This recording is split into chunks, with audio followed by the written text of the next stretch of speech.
Hey everybody, what's going on? ShabbyDoo here, and today we're getting back on that Shabby experience. That is the week 22 content update for Icarus, and I remember last week they said this was going to be pretty good. Tell me what you think down in the comments. All right, so what do we have here? We're making some significant changes and improvements to how you discover and extract exotics. Exotic deposit randomization is the most prominent of these, changing how deposits are spawned in the map and adding a variety of challenges to your drops.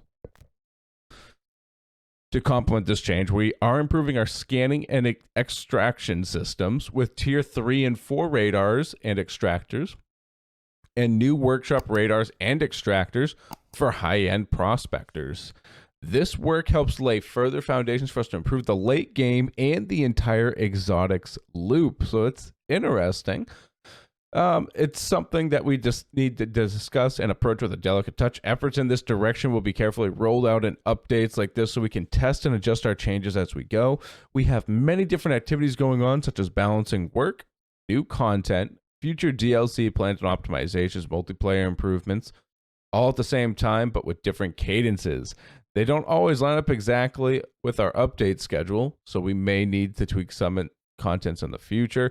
Other weeks may be more foundational or feature focused. That's fine.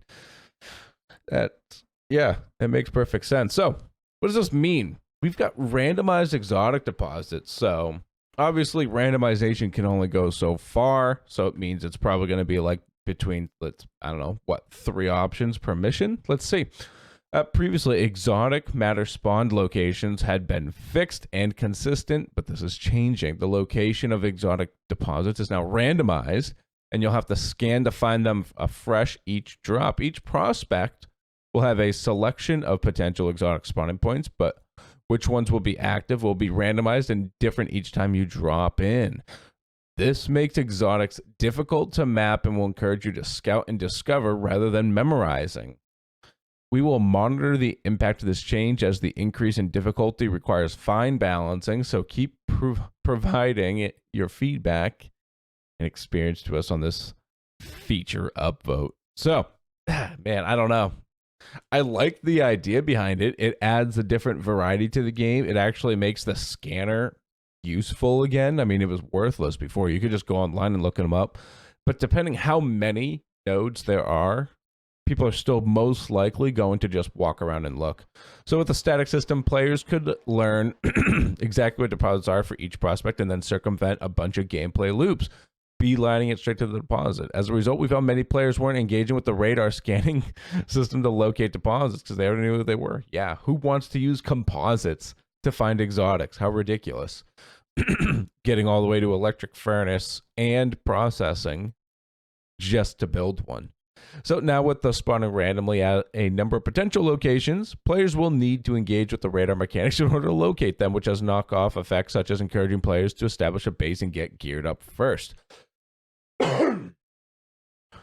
As part of this change, we are also introducing radars and extractors to both Tier 3 and the Orbital Workshop, with players now able to bring down extractors with them to start from a drop. It was more important than ever that we implemented this feature. We understand that for min-maxers out there, this makes obtaining exotics more difficult, but they were never intended to be easy to get. Those looking to obtain exotics as quickly as possible may want to invest in the workshop items as they'll let you hit the ground running the fastest, but be aware with this advanced equipment always comes advanced hostility. I like that, actually. That's a really fun idea to make them, let's say, louder, so that it increases the activity around it, increases spawns of hostile animals and the radius in which they'll come and attack you. So this, very welcome. Honestly, this is nice. I thought the exotics loop in this game was garbage. I never did it. I hate deposits. I never do them. I barely even do them when I have all the stuff available. I'll just go do something else. So maybe with this, I'll think about it, but we'll have to see how long these take. So if you're loving this kind of content, don't forget to hit that like button down below and leave that subscribe if you are new here and you haven't yet subscribed to get that sweet Icarus content. But all right, Tier 3 and 4 radars and extractors. We have added new radars and extractors at Tier 3 and 4 to replace the existing ones and help you find better and mine those exotic deposits. So, biofuel extractors, and then we have electric. So the tier 3 radar and extractor are biofuel powered and provide low cost, moderate return systems with a low chance to attract minimal or animal life. Both provide a strong early option for the less advanced prospector with moderate efficiency and accuracy and a more accessible fuel to reduce the investment to deploy. I'm actually excited that these cost electricity. I felt like they should have for a while. So the tier, I don't know how a radar works with biofuel though. It sounds weird. The tier 4 radar and extractor provide a substantial improvement to tier 3, but require a more advanced fueling system and electricity. In return, they provide higher scanning speeds and precision, but their increased activity is more likely to attract local foes. Keep your wits about you. I hope they tell us how much. Like, it's not a secret as to how fast these things mine. You can find them out the very first time you put them on. So this whole, like, not just telling you is just a way to placate and make people do it and then be like, oh my God, this is awful. Like deep vein extractions. So the most advanced of the radar and extractors added to the pool is the IC001 and extractor. Oh, so radar and extractor. They're purchasable through the workshop. All right. Good to go. So the most advanced system we have released to date requiring no energy source and providing the highest precision and speed out of the all of options. In turn, it is also most likely to attract animals. It's the most powerful extractor we've introduced also, which provides a lot more durability and runs on a very special power source. Its high performance requires a previously unavailable source of energy available in the workshop as the IC001 prototype power source. Okay. This self-sustaining unit can extract up to 600 exotics per prospect, but cannot be brought back to the station. Once it is empty, throw it away. We have also added a MXC fuel canister as a canister which can carry biofuel. It comes pre-filled and with every refill and will refill every time the player returns to orbit if it's brought back. That's pretty cool. So, yeah, so far I'm in. I mean, I don't really care about this personally because I don't use this mechanic much of the game. I get my exotics elsewhere. I just don't like the idea of scanning and extracting. It takes way too long for the little amount of exotics you get, and that process is now just increased. So even with the way it was circumvented, I still thought it took too long. So changes to how the workshop items, to how to bring them. So since you can now bring non-equipable items like radars and extractors with you from orbit, we have changed where you will find them when you arrive. Player loadouts now come down to your dropship inventory, not your characters, which makes sense. That's where it should be. Don't worry, you haven't lost any workshop items. They're just in a different place.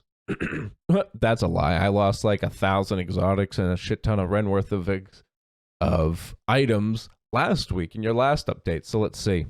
So then we got some back-end architecture tooling and support. As part of the long-term changes, they did the back-end architecture, which stores progress, which we've improved the tooling that allows us to support player activities. Specifically, this gives us a much easier access to assess and write problems. Yeah, great. Yeah, that's pretty much it there. So I'm interested to see how long these take. Not long. Not a lot though. I mean, whoever does it, tell me in the Discord how long they take. That's really the only question I have. How long does it take to mine one exotic with the MXC item, the IC001, the tier 3 fueled with biofuel, and the tier 4 fueled with electricity? And then has the average node side changed? It doesn't sound like it has. So all it sounds like is that's been fixed is that it's going to take you longer to find the node and get to that progression in the game, unless you bring the MXC cash up items, and then maybe to potentially mine it. So, but yeah, guys, this is the update for the week. It's pretty decent. I'm not going to lie, but I could have sworn they said last week it was going to be a big one, and this isn't what I would consider a huge update. Like, it's a good update. It's definitely well needed for the health of this game, because again, the way we got exotics before was not great. You could skip a lot of content. Now you have to play the content, but the question is the trade-off worth it? Before, I didn't even think you got enough exotics for how much time you would put into it, and now I probably am standing in that same stance with double the emphasis.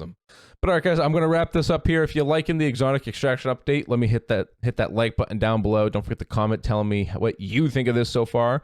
And if you are new here, like I said earlier, please think about hitting that subscribe button as well to get back here for that sweet Shabby content. But all right, guys, as usual, this has been ShabbyDoo. The rest of your day is not too shabby.